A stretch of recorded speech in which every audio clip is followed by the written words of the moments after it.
Hello friends, very good morning. Welcome to the Hindu editorial analysis.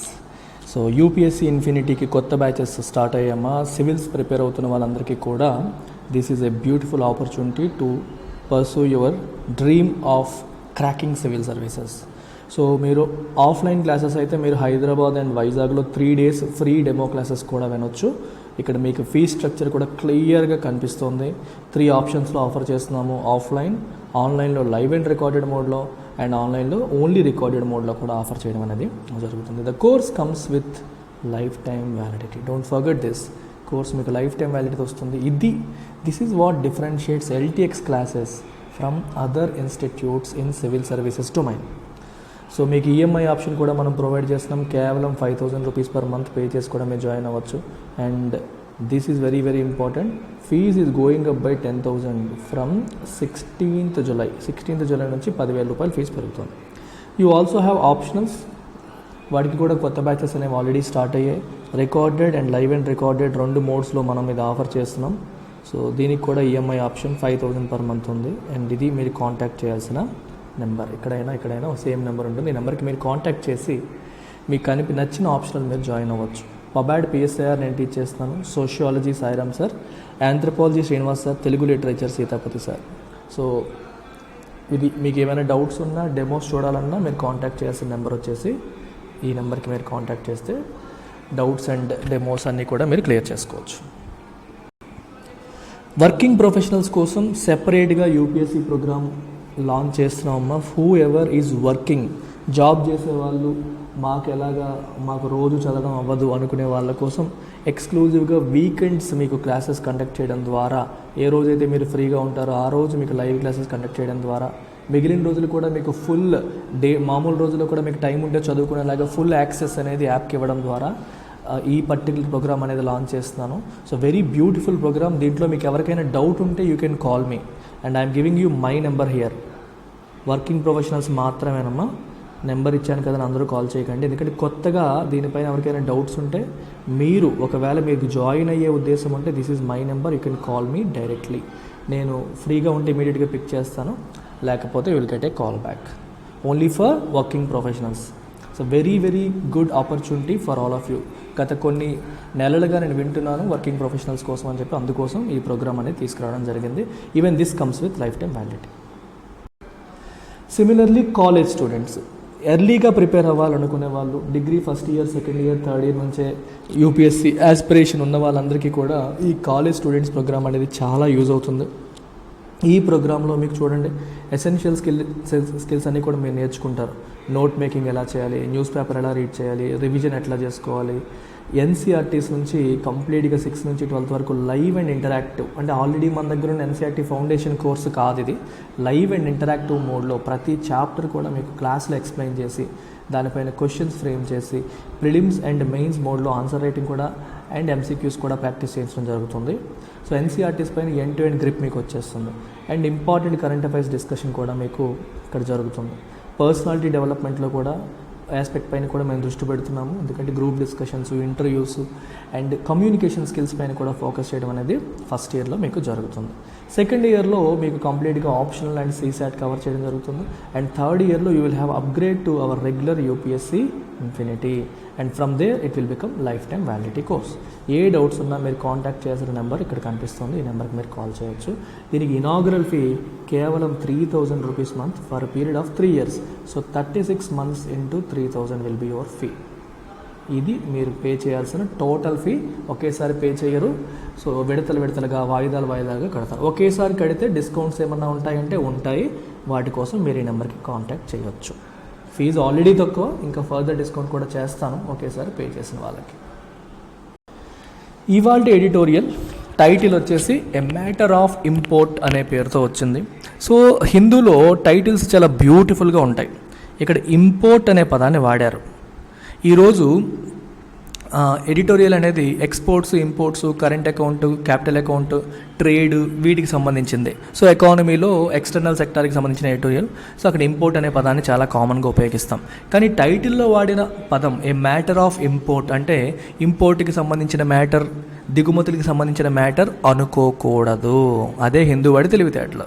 So ఇక్కడ import అనే పదం ఒక noun రూపంలో ఇచ్చారు. The meaning of import here is importance, which means a matter of importance. External సెక్టార్లో మనకి current account deficit అనేది పెరిగిపోతుంది. సో దీన్ని మనం అరికట్టాల్సిన అవసరం ఉంది, ఏదో ఒకటి చేయాల్సిన అవసరం ఉంది. So it is a matter of importance, it is a matter of importance. మనం ఇమీడియట్గా దృష్టి సారించాల్సిన విషయం ఇది అని చెప్పే ఉద్దేశంలో మ్యాటర్ ఆఫ్ ఇంపార్టెన్స్ అని చెప్పడానికి మ్యాటర్ ఆఫ్ ఇంపోర్ట్ అని చెప్పి రాశారు. That is how beautifully they put the titles. అక్కడ ఇంపోర్ట్లో రెండు మీనింగ్ కూడా వస్తుంది. ఏంటది మనకి ఇంపోర్ట్స్కి సంబంధించిన విషయం అని కూడా తెలుస్తుంది. రెండు రకాలుగా ఒకేసారి ఒకే దెబ్బకు రెండు పెట్టెలు అన్నట్టుగా నీట్గా ఎక్స్ప్లెయిన్ చేయడం జరిగింది. అయితే ఎడిటోరియల్ లోపలికి వెళ్ళే ముందు మీకు నేను ముందే ప్రామిస్ చేశాను, ఐ హ్యావ్ ప్రామిస్డ్ బ్యాక్గ్రౌండ్ ఇస్తానని. సో దీనికి సంబంధించిన బ్యాక్గ్రౌండ్ చాలా చాలా చాలా ఇంపార్టెంట్. ఒక్కసారి బ్యాక్గ్రౌండ్ చూసేసి మళ్ళీ ఎడిటోరియల్కి వచ్చేద్దాం. సో ఇక్కడ మీరు చూస్తున్న కాంపోనెంట్, ఇక్కడ చూస్తున్నది ఏంటి మీకు చూడండి, ఎకనామిక్ సర్వే 2021-22 డాక్యుమెంట్ నుంచి నేను తీసుకున్నాను. చాప్టర్ ఎక్స్టర్నల్ సెక్టార్ అనే చాప్టర్లోంచి ఇది తీసుకోవడం అనేది జరిగింది. అందులో లాస్ట్లో ఇచ్చిన అనెక్షర్ 5 ఇది. సో ఇక్కడ ఏం రాశారు, major components of India's balance of payments. So some keywords I want you to learn today. After that we will get in to the editorial. మీకు ఒక చిన్న కథలాగా చెప్తా చూడండి. ఇప్పుడు ఈ పర్టిక్యులర్ స్క్వేర్ వచ్చేసి ఇండియా అనుకోండి, ఈ సర్కిల్ వచ్చేసి రెస్ట్ ఆఫ్ ది వరల్డ్ అని చెప్పి అనుకోండి. రెస్ట్ ఆఫ్ ది వరల్డ్ అంటే మిగతా ప్రపంచం అంతా కలిపి అని అనుకోండి. And we have reserve bank of India. మన దేశంలో రిజర్వ్ బ్యాంక్ ఆఫ్ ఇండియా ఉంది. సిమిలర్గా ప్రతి దేశానికి కూడా వాళ్ళ సెంట్రల్ బ్యాంక్స్ అనేవి ఉంటాయి. ఇంతవరకు మనందరికీ తెలిసిన విషయాలే, కొత్తగా నేను మీకు చెప్పింది ఏమీ లేదు. అయితే today we're going to touch this concept called balance of payments. అసలు బ్యాలెన్స్ ఆఫ్ పేమెంట్స్ అంటే అర్థం ఏంటి? దాని పేరులోనే ఉంది. ప్రతిదానికి కూడా నేమ్ సరిగ్గా అబ్జర్వ్ చేస్తే మీకు కనిపిస్తుంది balance of payments. First payments అనే పదాన్ని మనం అర్థం చేసుకోవాలి. ఇక్కడ పేమెంట్స్ అంటే ఏంటి? భారతదేశం నుంచి రెస్ట్ ఆఫ్ ద వరల్డ్కి వెళ్తున్న పేమెంట్స్, అంటే బయటకి వెళ్తున్న పేమెంట్స్. అలాగే భారతదేశానికి బయట దేశాల నుంచి వస్తున్న పేమెంట్స్. అర్థమైందా? బయటికి వెళ్తున్న పేమెంట్స్, దేశానికి వస్తున్న పేమెంట్స్. బయటికి వెళ్తున్న పేమెంట్స్ని మనం నెగిటివ్గా మెన్షన్ చేస్తాం, లోపలికి వస్తున్న వాటిని పాజిటివ్గా చూస్తాం. We are looking at money flow. Money ఫ్లోని మనం చూస్తున్నాం.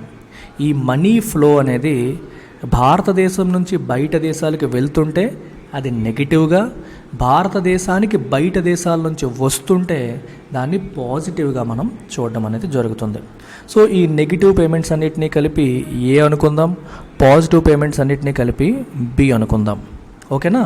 ఒక చిన్న ఎగ్జాంపుల్ చెప్తాను, ఏంటి బయటికి వెళ్ళేది లోపలికి వచ్చేది అని మీకు అర్థం కాకపోవచ్చు. ఫర్ ఎగ్జాంపుల్, భారతదేశం ఏదన్నా వస్తువుని ఎక్స్పోర్ట్ చేసింది అనుకోండి. భారతదేశం ఏదన్నా వస్తువు ఎక్స్పోర్ట్ చేసింది. ఎక్స్పోర్ట్ చేసినప్పుడు ఇండియా నుండి విదేశాలకి లేదా రెస్ట్ ఆఫ్ ద వరల్డ్కి వస్తువు, గుడ్స్ ఆర్ సర్వీసెస్ అనేవి బయటికి వెళ్తున్నాయి. When you are exporting goods or services, obviously you will get money for that. So money అనేది లోపలికి వస్తుంది. Yes or no? మనం ఈరోజు మ్యాంగోస్, నూజివీడ్ మ్యాంగోస్ అమెరికాకి ఎక్స్పోర్ట్ చేస్తే మరి అమెరికా నుంచి డబ్బులు తీసుకుంటాం కదా, that money comes to India. So money లోపలికి వచ్చింది. సో ఎక్స్పోర్ట్ అనేది ఒక పాజిటివ్ ఐటమ్. ఎందుకని? గుడ్స్ ఆర్ సర్వీసెస్ బయటికి వెళ్తున్నప్పటికీ మనీ అనేది లోపలికి వస్తుంది కాబట్టి, రైట్? అలాగే if you take import for example, ఓకేనా, మనం గోల్డ్ ఇంపోర్ట్ చేసుకుంటున్నాం. India, rest of the world, ప్రపంచ దేశాల నుంచి it is importing gold. When you are importing gold లేదా crude oil, obviously money has to go out. నువ్వు మనీ పే చేస్తేనే వాళ్ళు గోల్డ్ ఇస్తారు. సో ఇంపోర్ట్ని మనం నెగిటివ్ ట్రాన్సాక్షన్ కింద మెన్షన్ చేస్తాం. సో ఎప్పుడైనా ఇంపోర్ట్ చేస్తే అది నెగిటివ్ ట్రాన్సాక్షన్ కింద మనం మెన్షన్ చేస్తాం, ఎందుకంటే money is flowing out of the country.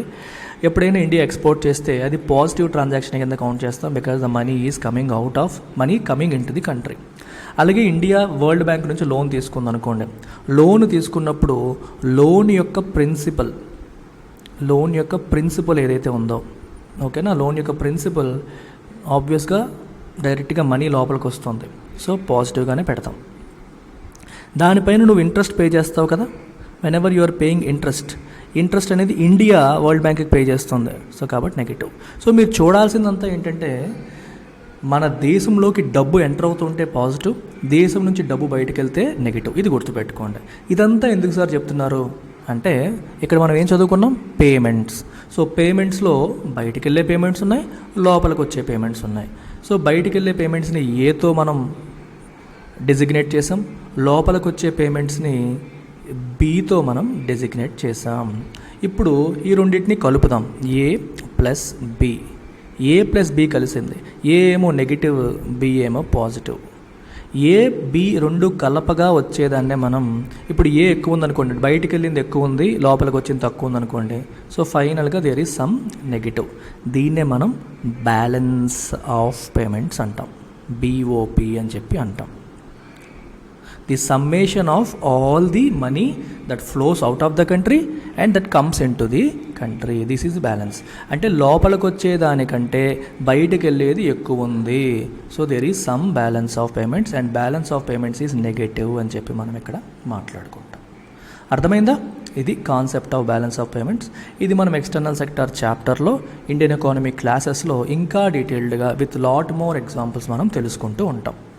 అయితే ఈ బ్యాలెన్స్ ఆఫ్ పేమెంట్స్లో ఇది complete statement of balance of payment. This is how I teach in the class. ర్యాండమ్గా కాకుండా అథెంటిక్ సోర్సెస్ నుంచి, economic survey, budget, RBI website, వీటిలోంచి మనం యాక్చువల్ డేటా పాయింట్స్ తీసుకుని మీకు చూపించి నేర్పించడం అనేది జరుగుతుంది. సో ఇక్కడ మీరు చూస్తే బ్యాలెన్స్ ఆఫ్ పేమెంట్స్లో మీకు ప్రెడామినెంట్గా ఎన్ని ఐటమ్స్ ఉంటాయో చూడండి. We have something called current account, you also have something called capital account. So ప్రధానంగా మనకి current account and capital account అని రెండు అకౌంట్స్ ఉంటాయి బ్యాలెన్స్ ఆఫ్ పేమెంట్లో. ఈ కరెంట్ అకౌంట్ అనేది షార్ట్ టర్మ్ అని మీరు అర్థం చేసుకోవచ్చు, అంటే ఇమీడియట్గా సెటిల్ అయిపోయే అంశాలు, తొందరగా సెటిల్ అయిపోయే అంశాలన్నీ ఇక్కడికి వస్తాయి. క్యాపిటల్ అకౌంట్ జనరల్గా లాంగ్ టర్మ్, అంటే కొంచెం టైం పట్టే అంశాలన్నీ ఇందులోకి వస్తాయి. మీకు ఫర్ ఎగ్జాంపుల్ చూడండి, ఇక్కడ కరెంట్ అకౌంట్లో మీకు ఎక్స్పోర్ట్స్ ఇంపోర్ట్స్ కరెంట్ అకౌంట్లోకి వచ్చేసాయి. నువ్వు ఎక్స్పోర్ట్ చేసినా ఇంపోర్ట్ చేసినా మనీ ట్రాన్సాక్షన్ ఇమీడియట్గా సెటిల్ అయిపోతుంది, సో అవన్నీ కరెంట్ అకౌంట్లోకి వచ్చేసాయి. క్యాపిటల్ అకౌంట్ తీసుకుంటే చూడండి, ఇన్వెస్ట్మెంట్స్, వేరే విదేశీయులు మన దేశంలోకి వచ్చి బిజినెస్ పెట్టారనుకోండి, ఈ రోజు పెట్టి రేపు వెళ్ళిపోవడం కాదు కదా, అది లాంగ్ టర్మ్. ఇలా లాంగ్ టర్మ్ వ్యూతో వచ్చేవన్నీ క్యాపిటల్ అకౌంట్లోకి వెళ్తాయి, షార్ట్ టర్మ్లో వచ్చేవన్నీ కూడా కరెంట్ అకౌంట్లోకి వెళ్తాయి. అయితే ఇవాళ ఎడిటోరియల్లో ప్రధానంగా మనం కరెంట్ అకౌంట్లో గురించి మాట్లాడడం అనేది జరుగుతుంది. కరెంట్ అకౌంట్లో కూడా మీకు రెండు కాంపోనెంట్స్ ఉన్నాయి. చూడండి, ఇక్కడ మర్చెండైజ్ ట్రేడ్ బ్యాలెన్స్ అన్నాడు, ఇన్విజిబుల్స్ అని చెప్పి అన్నారు. Current account can be divided into two components, merchandise trade balance and invisibles. Merchandise అంటే అర్థం ఏంటి? గుడ్స్ అంటే వస్తువులు. ఇండియా నుంచి విదేశాలకి ఎక్స్పోర్ట్ అవుతున్నవి ఎక్స్పోర్ట్స్, మర్చెండైజ్ ఎక్స్పోర్ట్స్ అవుతాయి, ఇంపోర్ట్ అవుతున్నవి మర్చెండైజ్ ఇంపోర్ట్స్ అవుతాయి. ఇప్పుడు ఈ రెండింటిని కలిపితే వచ్చేది బ్యాలెన్స్ అవుతుంది. ఇప్పుడు 2021 ప్రాంతం డేటా ఒక లేటెస్ట్, ఇది ఎక్స్టర్నల్ మన ఎకనామిక్ సర్వేలో డేటా. ఇది జస్ట్ ఫర్ ఎగ్జాంపుల్ చూడండి, 2021 Q2 మీరు తీసుకుంటే ఇంపోర్ట్స్ ఏమో $149.3 బిలియన్ ఉంటే ఎక్స్పోర్ట్స్ ఏమో $104.8 బిలియన్ ఉన్నాయి. ఓవరాల్గా మనకి మర్చెండైజ్ ట్రేడ్ బ్యాలెన్స్ ఎంత ఉంది? -44.4. అంటే బ్యాలెన్స్ నెగిటివ్ ఉంది, ఎందుకంటే ఎక్స్పోర్ట్స్ తక్కువ ఉన్నాయి, ఎక్స్పోర్ట్స్ అనేవి పాజిటివ్, ఇంపోర్ట్స్ నెగిటివ్ ఎక్కువ ఉన్నాయి, పాజిటివ్స్ తక్కువ ఉన్నాయి, కాబట్టి ఓవరాల్గా మనకి డెఫిసిట్ వచ్చింది. దీన్నే మనం ట్రేడ్ డెఫిసిట్ లేదా మర్చెండైజ్ ట్రేడ్ డెఫిసిట్ అని చెప్పి అంటాం. మర్చెండైజ్ ట్రేడ్ డెఫిసిట్, ఓకేనా? ఫైన్. అలాగే కరెంట్ అకౌంట్లో there is one more component called invisibles. Invisibles చాలా ఇంట్రెస్టింగ్ ఆస్పెక్ట్. ఇప్పుడు మనం గుడ్స్ చూసేసాం, గుడ్స్ చూసిన తర్వాత చూడాల్సిందంటే ఇన్విజిబుల్స్లో మనకి ఏమున్నాయి? 3 ఉన్నాయి మళ్ళీ: సర్వీసెస్, ట్రాన్స్ఫర్స్, ఇన్కమ్. సర్వీసెస్ అంటే అర్థం ఏంటి? సాఫ్ట్వేర్ సర్వీసెస్, అకౌంటెన్సీ సర్వీసెస్, ఇట్లాంటివి. ఒక ఇండియన్ కంపెనీ అమెరికాలో కంపెనీ కోసం ఇండియాలో కూర్చొని బెంగళూరు నుంచి సాఫ్ట్వేర్ డెలివర్ చేసింది అనుకోండి, అది సర్వీసెస్లోకి వస్తుంది. అది కనిపిస్తుందా కంటికి? కనిపించదు. అందుకే సర్వీసెస్ని ఇన్విజిబుల్లో పెట్టారు. సో ఇండియా జనరల్గా సర్వీసెస్ ఎక్స్పోర్ట్ చేస్తుంది కాబట్టి సర్వీసెస్ జనరల్గా మనకి ఎప్పుడు పాజిటివ్గానే ఉంటాయి, భయపడక్కర్లేదు. సెకండ్ కాంపోనెంట్ మీరు ఇక్కడ చూస్తే ట్రాన్స్ఫర్స్. ఇక్కడ సర్వీసెస్ అంటే exports minus imports. India import చేసుకున్న సర్వీసెస్ మైనస్ చేసి ఎక్స్పోర్ట్ చేస్తున్నవి పాజిటివ్ కాబట్టి అలా కలిపి చేసింది ఈ నెంబర్ అనమాట. నెక్స్ట్ ట్రాన్స్ఫర్స్ అంటే అర్థం ఏంటంటే, ఇప్పుడు ఇండియాలో ఒక పేరెంట్ ఉన్నాడు, వాళ్ళ అబ్బాయి ఏమో యూఎస్లో ఉన్నాడు. సో యూఎస్ నుంచి వాళ్ళ అబ్బాయి ఇండియాకి మనీ పంపించాడు అనుకోండి, that is counted in transfers. అర్థమైందా? అలాగే ఇండియాలో పేరెంట్స్ ఉన్నారు, అమెరికాలో కొడుకు చదువుకుంటున్న కొడుక్కి వీళ్ళు పేరెంట్స్ మనీ పంపించారనుకోండి, అది ట్రాన్స్ఫరే, కానీ అది నెగిటివ్ అవుతుంది, ఇండియా నుంచి బయటకు వెళ్తుంది కాబట్టి. కొడుకు సంపాదించి ఇండియాకి పంపిస్తే పాజిటివ్ అవుతుంది. ఇలా గిఫ్ట్స్ కానీ పేరెంట్స్కి పిల్లలు పంపించేవి కానీ వీటన్నిటిని మనం ట్రాన్స్ఫర్స్లో పెడతాం. ఇండియాలో ఈ ట్రాన్స్ఫర్స్ అమౌంట్ కూడా చాలా ఎక్కువ. ఇక్కడ భారతదేశానికి చెందిన వాళ్ళు బయట దేశాల్లో చాలామంది ఉద్యోగాలు చేస్తూ సంపాదించి కుటుంబానికి పంపిస్తూ ఉంటారు. ఆ నెంబర్స్ ఇక్కడ కనిపిస్తాయి. మూడవది ఇన్కమ్ అంటే మీనింగ్, ఇన్కంలో 2 వస్తాయి, చాలా కేర్ఫుల్గా వినాలి మీరు. ఇన్కమ్ కొంచెం అర్థం కావడం కష్టం, 2 వస్తాయి అన్నమాట. సో ఇన్కంలో మనకి ఫర్ ఎగ్జాంపుల్ ఒక విదేశీ కంపెనీ, ఫారెన్ కంపెనీ ఇండియాలో వచ్చి బిజినెస్ పెట్టింది అనుకోండి. పెట్టిన తర్వాత దీని మీద ప్రాఫిట్ వచ్చింది కంపెనీకి. ఈ వచ్చిన ప్రాఫిట్ కంపెనీ వాళ్ళ దేశానికి తీసుకెళ్ళిపోతుంది. ఈ ప్రాఫిట్ అనేది it is going out of the country. So this profit comes under income కేటగిరీలోకి ఈ ప్రాఫిట్ వస్తుందన్నమాట. అంటే నువ్వు పెట్టిన పెట్టుబడి మీద నీకు వచ్చిన లాభం, ఆ మనీ అనేది బయటికి వెళ్తే నెగిటివ్. అలా కాకుండా ఇండియన్ ఎవరన్నా బయట దేశాల్లో కంపెనీ పెట్టి అక్కడ వచ్చిన ప్రాఫిట్ ఇండియాకి తీసుకొచ్చారనుకోండి, అది పాజిటివ్ అవుతుంది.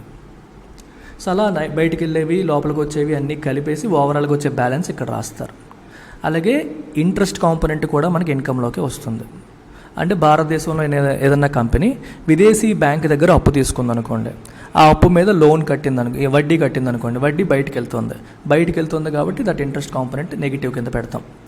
అలాగే ఇండియన్ బ్యాంక్ విదేశీ కంపెనీస్కి ఏదైనా అప్పు ఇచ్చిందనుకోండి, ఆ కంపెనీస్ వాళ్ళు వడ్డీ కట్టారనుకోండి, వడ్డీ లోపలికి వస్తుంది, అది పాజిటివ్ అవుతుంది. సో ఈ ఇంట్రెస్ట్ అండ్ ప్రాఫిట్ ఇవన్నీ ఇన్కమ్ కేటగిరీలోకి వస్తాయి. ఇదంతా కలిపి మనం కరెంట్ అకౌంట్ అని చెప్పి అంటాం. మీకు అర్థమైందా? అటు మర్చెండైజ్ చూడాలి, ఇటు ఇన్విజిబుల్స్ చూడాలి. మర్చెండైజ్ ఇన్విజిబుల్స్ 2 కలిపిన తర్వాత ఓవరాల్గా పాజిటివ్ వస్తే సర్ప్లస్ అంటాం, నెగిటివ్ వస్తే డెఫిసిట్ అంటాం. మీరు ప్రిడామినెంట్గా ఎప్పుడు చూసినా ఎక్కువగా నెగిటివే ఉంటుంది. సో కాబట్టి మనం కరెంట్ అకౌంట్ డెఫిసిట్ అని చెప్పి అంటాం. ఓవరాల్గా నెగిటివ్ వస్తే కరెంట్ అకౌంట్ డెఫిసిట్ లేదా current account surplus. Trade deficit అంటే ట్రేడ్ బ్యాలెన్స్ అంటే ఓన్లీ గుడ్సే. కరెంట్ అకౌంట్ అంటే గుడ్స్తో పాటు ఇన్విజిబుల్స్ కూడా కలపాలి. ఇది ఈ బ్యాక్గ్రౌండ్ మీరు మైండ్లో పెట్టుకోండి. అయితే ఈ ఫారెన్ ఇన్వెస్ట్మెంట్స్, పోర్ట్ఫోలియో, స్టాక్ మార్కెట్లో, బాండ్ మార్కెట్లో పెట్టి ఇవన్నీ క్యాపిటల్ అకౌంట్ కిందకు వస్తాయి. ఇవి ఎందుకంటే they come with long term నేచర్తో వచ్చేవి కాబట్టి. So keep this in mind. With this background let's begin our editorial today. So editorial title చూసాము ఆల్రెడీ. టైటిల్ ఏం చెప్తుంది? మ్యాటర్ ఆఫ్ ఇంపోర్ట్ అంటే మ్యాటర్ ఆఫ్ గ్రేట్ ఇంపార్టెన్స్. ఇంపోర్ట్స్కి సంబంధించిన మ్యాటర్ ఆఫ్ గ్రేట్ ఇంపార్టెన్స్ అని అర్థం. Specter of wider trade and current account deficits is dragging the rupee down. Specter అంటే meaning ఏంటి? What is the meaning of the word specter? అంటే something that is widely feared. ఒక ghost, ఒక భయం, ఒక దెయ్యం, అంటే మనం బాగా భయపడేది, అంటే భయపడే విషయం కూడా జరగబోతోంది. ఏంటది? Of wider trade and current account deficit. Current account deficit, trade deficit ఇంకా పెరగబోతోందనే భయం. కరెంట్ అకౌంట్ డెఫిసిట్ అంటే మీకు చెప్పాను, ఇన్విజిబుల్స్ అండ్ మర్చెండైజ్ది కలిపిన తర్వాత వచ్చేది. ట్రేడ్ అంటే ఓన్లీ గుడ్స్. ఈ డెఫిసిట్ ఇంకా పెరగబోతోంది అన్న భయం is dragging the rupee down. అది రూపీని ఇంకా బలహీనం చేస్తుంది, ఇంకా బలహీనం చేసేస్తుంది అని అర్థం అనమాట. డెఫిసిట్లు పెరిగిపోతాయి, ఇండియా పరిస్థితి బాగోదేమో అనే భయం అనేది పెరిగిపోతుంది. సో రూపీ వాల్యూ పడిపోతుంది, రూపీకి ఉన్న డిమాండ్ తగ్గిపోతుంది, money is flowing out of the country. మీరు ఒకసారి ఆలోచించండి, ఎప్పుడైనా సరే మనీ లోపలికి వస్తుంది, విదేశాల నుంచి లోపలికి వస్తుంది అంటే అర్థం ఏంటి? విదేశీయులు భారతదేశంలో డబ్బులు పెట్టాలి అంటే వాళ్ళ దగ్గర రూపాయలు ఉండాలి. వాళ్ళ దగ్గర ఉన్న డాలర్లో లేకపోతే వేరే కరెన్సీలో ఆర్బీఐ దగ్గరికి వెళ్ళి ఇచ్చేసి వాళ్ళు రూపాయలు కొనుక్కోవాలి. అంటే ఎప్పుడైతే విదేశీ మనీ మన దేశంలో ఎక్కువగా ఎంటర్ అవుతుందో రూపీకి డిమాండ్ పెరుగుతుంది అని అర్థం. అలాగే దేశం నుంచి మనీ బయటికి వెళ్ళిపోతుంది అనుకోండి, బయటికి వెళ్ళేవాడు ఏం చేస్తాడు? మన దేశంలో ఉన్న మనీ రూపీల్లో ఉంటుంది, వాడికి బయట దేశాల్లో వాడికి డాలర్లు కావాలి. ఈ రూపాయలన్నీ అమ్మేసి డాలర్ల కింద మార్చేసుకొని వెళ్తాడు. వెళ్ళేవాడు ఊరికే వెళ్ళడు, రూపాయలన్నీ అమ్మేసి వెళ్తాడు. సో రూపీ మీద సెల్లింగ్ ప్రెజర్ పడుతుంది. ఎప్పుడైతే మనీ లోపలికి వస్తుందో రూపీకి స్ట్రెంత్ పెరుగుతుంది, మనీ బయటికి వెళ్తుందో రూపీకి స్ట్రెంత్ తగ్గుతుంది. సో ఈ బయటికి వెళ్ళడం లోపలికి రావడం అనేది చాలా చాలా ఇంపార్టెంట్. బయటికి వెళ్ళేవి ఎక్కువగా ఉండేటప్పుడు రూపీ బలహీనం అయిపోతూ ఉంటుంది. ఇక్కడ ఆ పాయింట్ రాశారు. India's monthly merchandise trade deficit hit a fresh record of $25.6 billion in June as per preliminary estimates released by Commerce and Industry Ministry on Monday. ఈ రిలీజ్ చేసేది ఎవరైనా చూసుకోవాలి. కామర్స్ అండ్ ఇండస్ట్రీ మినిస్ట్రీ ఈ డేటాని release చేసింది. దాని ప్రకారం మన మర్చెండైజ్ ట్రేడ్ డెఫిసిట్ అనేది ఫ్రెష్ రికార్డు, చాలా ఎక్కువ డెఫిసిట్ పెరిగిపోయింది. అంటే వస్తువుల యొక్క ఎక్స్పోర్ట్స్ కంటే ఇంపోర్ట్స్ చాలా ఎక్కువగా ఉన్నాయి అని అర్థం. This is the third occasion in 7 months and the second month in a row that the trade deficit has widened to all-time highs. గత 7 monthsలో ఇది third occasion. And last month second month in a row, అంటే last month జరిగింది, ఈ month కూడా జరిగింది. And trade deficit అనేది all time హైస్కి వైడెన్ అయిపోయింది, పెరిగిపోయింది. In June the value of outbound shipments grew 16.8%. జూన్లో ఏమైంది? అవుట్బౌండ్ షిప్మెంట్స్ అంటే అర్థం ఏంటి? ఎక్స్పోర్ట్స్ యొక్క వాల్యూ 16.8% పెరిగింది. Marginally slower than the 20.6% growth recorded in మేలో ఎంత? 20.6% గ్రోత్. అంటే మేతో కంపేర్ చేసుకుంటే జూన్లో గ్రోత్ కొంచెం తక్కువ ఉంది. To about $38 billion, reflecting the third successive month of moderation. Growth అనేది తగ్గిపోతుంది, మోడరేట్ అవుతుంది. అలాగా ఇంత ముందున్న దానికంటే గ్రోత్ రేట్ తగ్గుతుంది. Worryingly 4 of India's top 10 export items ఏంటవి? Engineering goods, cotton yarn, drugs and pharma and plastic products contracted from a year ago. India సాధారణంగా ఎక్స్పోర్ట్ చేసే టాప్ 10 ఐటమ్స్లో ఉన్న 4 ఐటమ్స్ లాస్ట్ ఇయర్తో పోల్చుకుంటే వాటి ఎక్స్పోర్ట్స్ అనేవి కాంట్రాక్ట్ అయ్యాయి, తగ్గిపోయాయి, పెరగల. Petroleum exports were up 98% from June 2021 but about $0.7 billion lower than May 2022.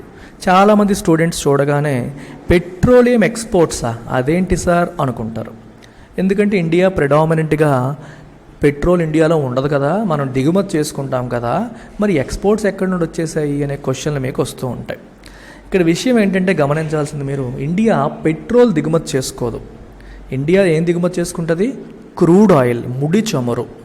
India దిగుమతి చేసుకునేది క్రూడ్ ఆయిల్. ఇండియాలో కావాల్సిన రిఫైనరీస్ ఉన్నాయి. రిలయన్స్ వాళ్ళది బీపీసీఎల్, హెచ్పిసిఎల్, ఇవన్నీ రిఫైనరీస్ ఉన్నాయి. ఈ రిఫైనరీస్ ఏం చేస్తాయి?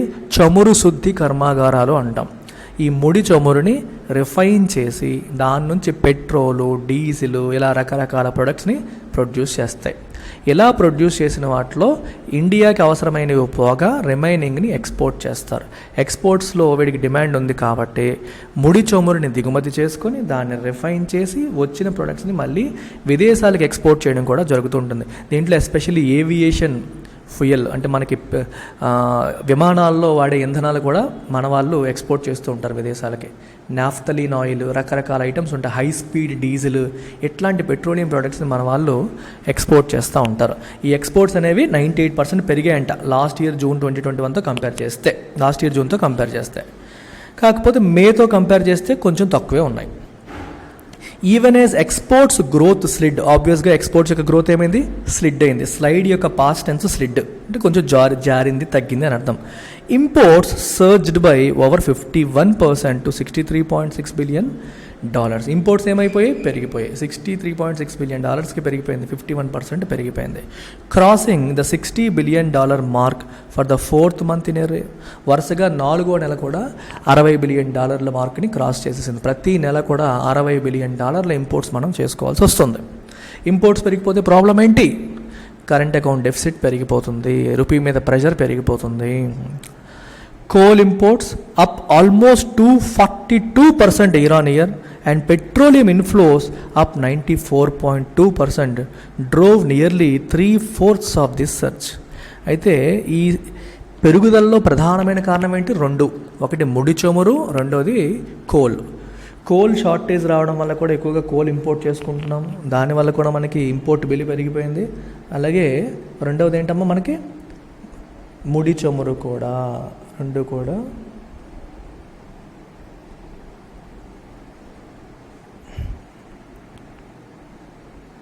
right. And although gold imports, which had soared nearly 8-fold in May to touch 107 tons, moderated from over $6 billion that month to $2.6 billion in June. చూడండి, gold imports ఇంకో పక్క ఇవి మేలో 8 times పెరిగిపోయాయి. సోర్ అంటే పెరిగిపోవడం, విపరీతంగా పెరిగి $107కి టచ్ అయింది. అండ్ ఈ గోల్డ్ ఇంపోర్ట్స్ అనేవి moderated from over $6 billion that month to $2.6 billion in June.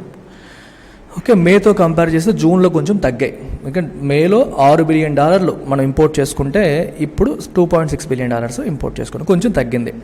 They were still 169% higher than year ago. Last year జూన్తో కంపేర్ చేస్తే చూడండి, మంత్ ఆన్ మంత్ చూస్తున్నారు, ఇయర్ ఆన్ ఇయర్ చూస్తున్నారు. లాస్ట్ ఇయర్ జూన్తో compare చేస్తే 169% higher imports అనమాట. And significantly over April's imports of $1.7 billion. ఏప్రిల్లో $1.7 billion అయితే ఇప్పుడు 2.6 ఉంది. మేలో అయితే బాగా ఎక్కువైపోయింది. The trade deficit for Q1 adds up to a record $70.25 billion. Q1 అంటే అర్థం ఏంటి? First quarter of a financial year, April May June. ఈ క్వార్టర్కి ఎంత అయింది? $70.25 billion ట్రేడ్ డెఫిసిట్ పెరిగిపోయింది. Over 2 times higher than year ago. Last ఇయర్తో పోలిస్తే 2 రెట్లు ఎక్కువ ఉందన్నమాట. The tangible slow down in exports. Tangible అంటే something that we can feel and experience. ఎక్స్పోర్ట్స్లో జరుగుతున్న స్లోడౌన్ మనకు కనిపిస్తుంది క్లియర్గా. Due to weaker global demand, ఎందువల్ల గ్లోబల్ డిమాండ్ తక్కువ ఉంది. Is unlikely to change much soon, ఇప్పుడిప్పుడే మారేలా లేదు. With recessions or sharp growth slowdowns expected in several developed markets. Developed మార్కెట్స్లో రిసెషన్స్ ఎక్స్పెక్ట్ చేస్తున్నారు, లేదా గ్రోత్ అనేది బాగా స్లోడౌన్ అయ్యే పరిస్థితి మనం చూడబోతున్నాం. కాబట్టి ఇప్పుడప్పుడే ఎక్స్పోర్ట్స్లో ఉన్న స్లోడౌన్ అనేది రివర్స్ అవ్వదు, ఎక్స్పోర్ట్స్ తక్కువగానే ఉంటాయి for some more months. Domestic demand for imports, మరి ఇంపోర్ట్స్ కూడా తగ్గితే బాగున్నాం, కానీ ఇంపోర్ట్స్ పరిస్థితి ఎలా ఉంది? ఆయిల్ మనం ఎక్కువగా ఇంపోర్ట్ చేసుకునేటువంటి oil, fertilizers, coal, even gold. A safe haven for investors amid tumultuous financial markets.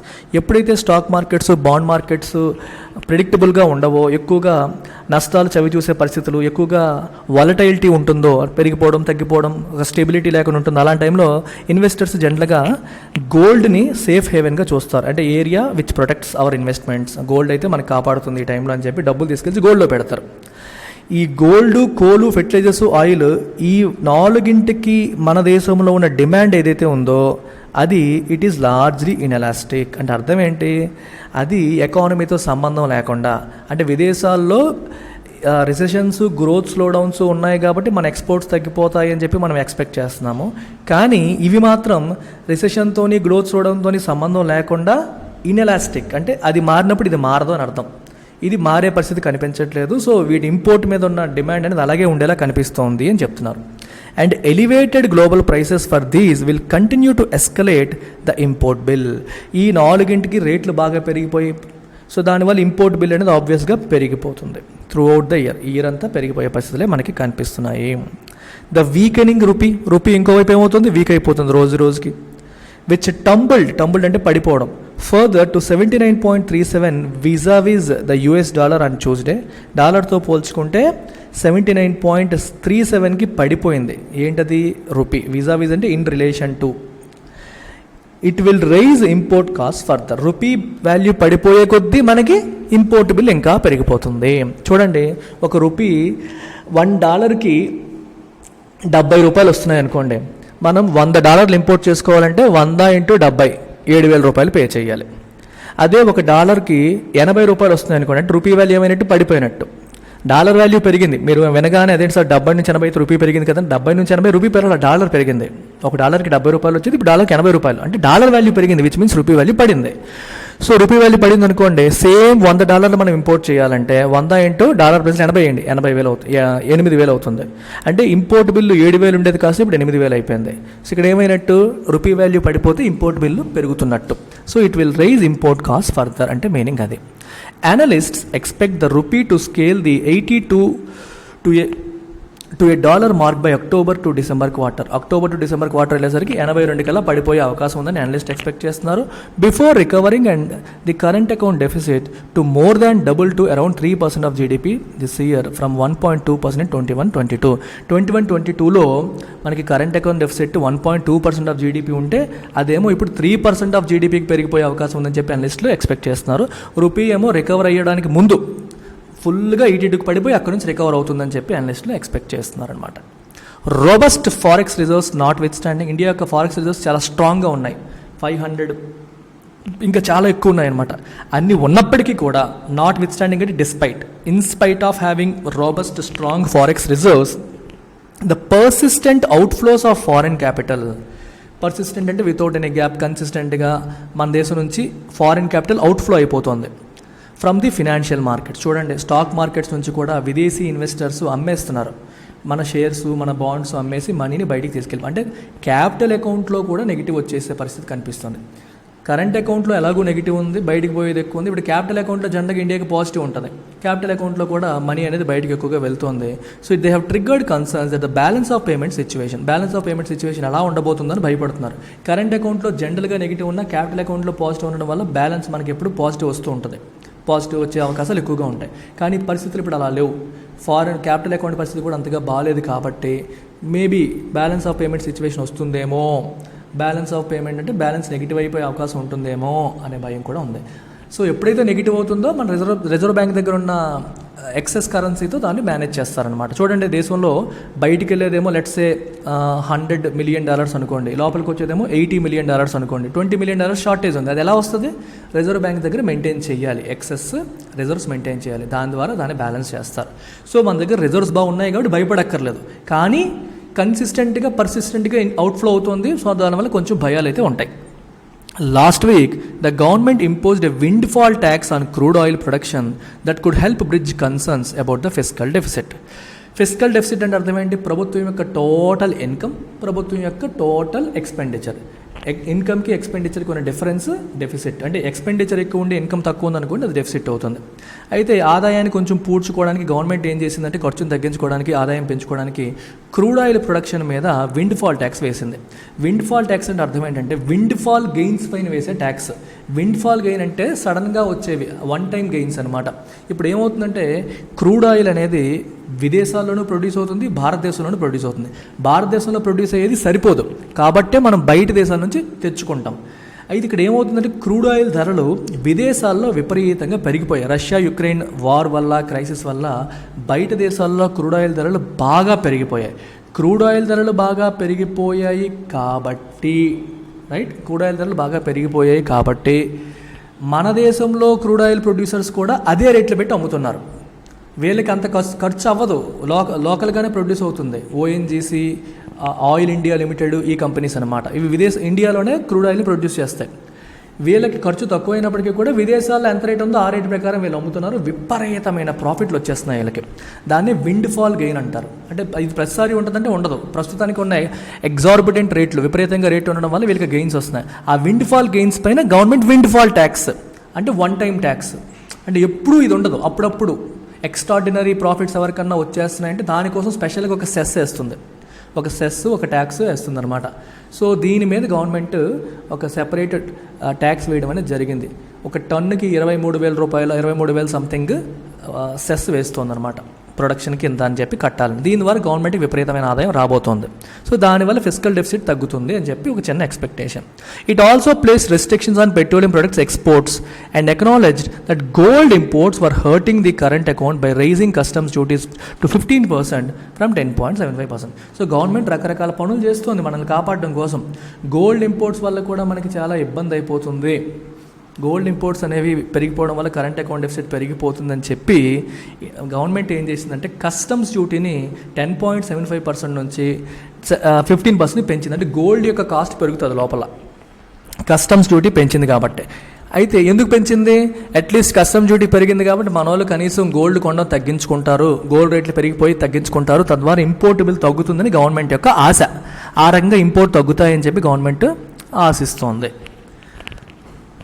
అయితే this may end up hurting petroleum products further while import duties may not dent India's unparalleled appetite for the yellow metal as much as hope. ఇక్కడ రెండు విషయాలు, petroleum products మీద అనవసరంగా కొంచెం restrictions పెట్టడం మొదలుపెట్టింది. అంటే పర్ ఎక్స్పోర్ట్ ఎంత పే చేయాలనో కొన్ని రెస్ట్రిక్షన్స్ పెట్టింది. ఈ రెస్ట్రిక్షన్స్ పెట్టడం వల్ల ఎక్స్పోర్ట్స్ ఇంకొంచెం దెబ్బతినే పరిస్థితి ఉంటుంది. ఇప్పుడే పరిస్థితులు బాగాలేవు, ఎందుకో మరి ఇలా చేసింది గవర్నమెంట్. పెట్రోలియం ఎక్స్పోర్ట్ దెబ్బతినే పరిస్థితి ఉంది. రెండోది, పోనీ గోల్డ్ మీద మీరు ఇంపోర్ట్ డ్యూటీ వేసినప్పటికీ కూడా మన వాళ్ళకి అన్పారలల్డ్ ఎపిటైట్ అంటే కోరిక, అన్పారలల్డ్ అంటే అసలు కంపారిజనే లేదు. ఇండియాలో గోల్డ్ అంటే అంత పిచ్చి, రేటు పెరిగినా తగ్గినా సరే దానికి ఉన్న డిమాండ్ అనేది తగ్గదు. ఇంపోర్ట్ డ్యూటీలు మీరు పెంచినప్పటికీ కూడా జనాలు అదే రేంజ్లో గోల్డ్ కొనేసే అవకాశాలే కనిపిస్తున్నాయి. సో ఇంపోర్ట్ అనుకున్నంతగా తగ్గదని చెప్పి రాశారు. Coal imports on the other hand are expected to keep hitting record highs. Coal imports ఇంకా పెరగబోతున్నాయి, తగ్గవు. ఎందుకని? మాన్సూన్ సీజన్ వల్ల డొమెస్టిక్ అవుట్పుట్ తగ్గిపోతుంది. మీకు కోల్ మైన్స్లోకి వెళ్ళి తీయడం అనేది మాన్సూన్ సీజన్లో తగ్గుతుంది, కాబట్టి కోల్ ఇంపోర్ట్స్ అనేవి పెరగబోతున్నాయి. ఇంకానే policy makers may have little room to maneuver out of this vicious cycle. బాగా ఇది డేంజరస్గా ఉంది, చాలా డేంజరస్గా ఉంది. మరి దీని నుంచి బయటికి రావడానికి పాలసీ మేకర్స్కి స్పేస్ లేదు, ఎందుకంటే పరిస్థితులు దారుణంగా ఉన్నాయి. ఇంపోర్ట్స్ ఇంకా పెరిగిపోయే పరిస్థితులే కనిపిస్తున్నాయి తప్పితే తగ్గే పరిస్థితులు కనిపించట్లేదు. So they don't have much space. But miss steps, కానీ తప్పుడు స్టెప్స్ ఏమైనా తీసుకుంటే అవి మాత్రం అవాయిడ్ చేయాలి, తప్పుడు నిర్ణయాలు తీసుకోకూడదు. And domestic inefficiencies hurting exports reviewed urgently. ఎక్స్పోర్ట్స్ని హర్ట్ చేస్తున్న ఇన్ఎఫిషియన్సీస్, మన దేశంలో సిస్టమ్ సరిగ్గా లేక మనం ఏదైనా వస్తువులను ఎక్స్పోర్ట్ చేయలేకపోతుంటే వాటిని ఇమీడియట్గా రివ్యూ చేసి సరిదిద్దాలి. ఎక్స్పోర్ట్స్ పెంచే ప్రయత్నం చేయాలి, ఇంపోర్ట్స్ తగ్గించే ప్రయత్నం అనేది చేయాలి. చాలా జాగ్రత్తగా డీల్ చేయాల్సిన పరిస్థితి. మాన్యూవర్ అంటే to deal with something in a skillful మేనర్లో డీల్ చేయడం అని అర్థం అనమాట. So this is all about today's beautiful editorial from external sector. ఎకానమీలో మీకు ఎక్స్టర్నల్ సెక్టర్ అనే చాప్టర్కి ఇది రిలవెంట్ ఆర్టికల్ అనమాట. సో ఇండియన్ ఎకానమీ క్లాసెస్, నా క్లాసెస్ విని మీ యొక్క సబ్జెక్ట్ని ఇంప్రూవ్ చేయాలి అనుకునే వాళ్ళు మన క్లాసెస్ మీరు జాయిన్ అవ్వచ్చు. So Indian economy live and recorded మోడ్లో కూడా ఆఫర్ చేస్తున్నాము. ఇది మీరు ఓన్లీ లైవ్ అండ్ రికార్డెడ్ తీసుకోవచ్చు, లేదా ఓన్లీ రికార్డెడ్ కూడా తీసుకోవచ్చు. మీరు ఓన్లీ రికార్డెడ్ తీసుకుంటే మీకు ఫీజు 7,000 రూపీస్ ఉంటుంది. లైవ్ అండ్ రికార్డెడ్ తీసుకుంటే 10,000 రూపీస్ ఉంటుంది. మీకు లైఫ్ టైం వ్యాలిడిటీ అనేది ఉంటుంది. కంప్లీట్ సిలబస్ కవరేజ్ ఉంటుంది. ప్రీవియస్ ఇయర్ క్వశ్చన్స్ డిస్కషన్ కూడా, ఇది మీకు లైవ్ కాదు, రికార్డెడ్ సెషన్స్ ఉంటాయి, ఇవి మీకు యాడ్ చేస్తాను. సో మీరు previous year mains questions, UPSC ఎకానమీలో వచ్చిన మెయిన్స్ క్వశ్చన్స్ డిస్కషన్ వీడియోస్ కూడా మీకు ఫ్రీగా వస్తాయన్నమాట. సో దీనికోసం మీరు సంప్రదించాల్సిన నెంబర్ వచ్చేసి ఇది. సో వెరీ రీసెంట్లీ ఈ మంతే క్లాసెస్ స్టార్ట్ అయ్యాయి, కొత్త బ్యాచ్. సో మీరు జాయిన్ అవ్వాలనుకుంటే ప్రశాంతంగా జాయిన్ అయిపోవచ్చు. అలాగే యూపీఎస్సీ ప్రిపేర్ అయ్యే వాళ్ళు current affairs and answer writing courses ఉన్నాయి. రెండు కలిపి తీసుకునే వాళ్ళకి డిస్కౌంట్ కూడా ఉంది. 5,000 రూపీస్ డిస్కౌంట్ చేస్తున్నాను. ఒక కోర్స్ ఇండివిజువల్గా తీసుకుంటే డిస్కౌంట్ ఉండదు, కలిపి తీసుకుంటే 5,000 రూపీస్ డిస్కౌంట్. కాల్ చేయాల్సిన నెంబర్ 789 ఇక్కడ కనిపిస్తుంది, ఈ నెంబర్కి మీరు కాల్ చేయండి. Take care, bye.